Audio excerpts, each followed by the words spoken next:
All right, back to one of our top stories now, and rescue operations are underway at the Centurion Lake Hotel. 70 guests are being evacuated. ENCA's Kaelihle Khumalo is on the scene and joins me now for an update. So an hour ago, Kaya, the rescue operation by helicopter started in earnest. Where do we stand at the moment? Well, Tilasiza, it's a very noisy spot where we are, so it's a very painstaking process as the Air Force, the chopper, is still really hovering here. So we understand that a number of guests have been rescued and they are taken to the Super Sport cricket stadium, so that's where they've been taken to. So as I'm talking to you, one of the guests is being airlifted, and there you have it, Tilasiza. I hope you can see. It's a very, very noisy spot, but I'll try my best to project. So there you have it. So one of the guests has been taken in now. So in total, about 70 guests were trapped inside this particular hotel. And as you know, Tilasiza, this is one of the areas here in Centurion. It's always flagged as a very flood-prone area. So now we're expecting once again another chopper to come and take more guests. As to how many guests so far have been taken, it remains unclear. We're still waiting for the authorities to come back to us and give us an indication. So there you have it, Tilasiza. One of the rescue mission members is now going down and trying to pick up more guests there. But just to give you a snapshot of the idea, about 3 cars so far have been swept away, and we understand that there was a tow truck that also tried to take some cars away from this flooded area. But apart from that, we understand that the authorities are working so hard in making sure that they bring and stabilize this particular area. So there you have it. It's quite a very, very enormously strenuous task facing the members of the South African Air Force.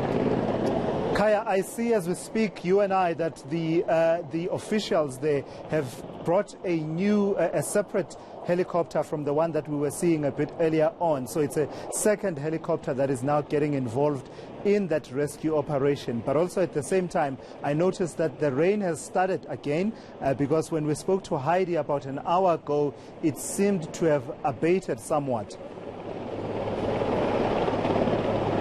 Well, absolutely, Tilasiza. That's indeed a second chopper that has been brought by members of the South African Air Force. I mean, the situation is very dire here. The rain has started once again pelting and really just making the process more complicated for the officials as they're working so hard in making sure that there are no fatalities. But also, just to give an idea, Tilasiza, we've had an opportunity to be in some other areas as well. So the officials really, they are making sure that no fatalities happen during the course of this very, very terrible time.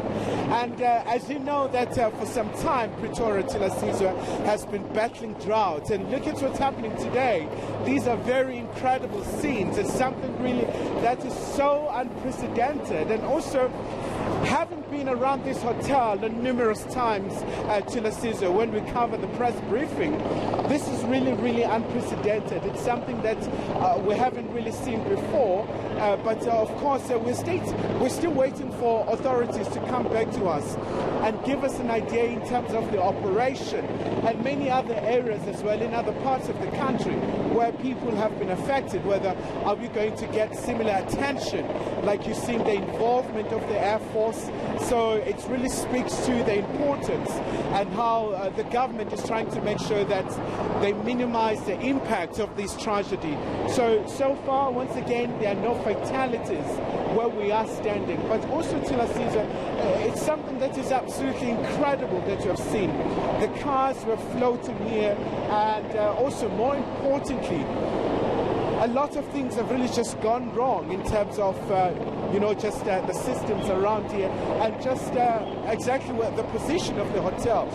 But we're still waiting for more updates from the officials to give us an update in terms of how going forward, they will proceed with the mission. Kaya, thank you for that update. Live for us from outside the Lake Centurion Hotel. Kaya Lihle Kumalo, they're watching those dramatic scenes. Very rarely do you go into a hotel, go to the front desk and check in, came in through the door only to exit via a chopper really assisting you and airlifting you. But as things stand, that's the work that is on the go there out in Centurion. Now,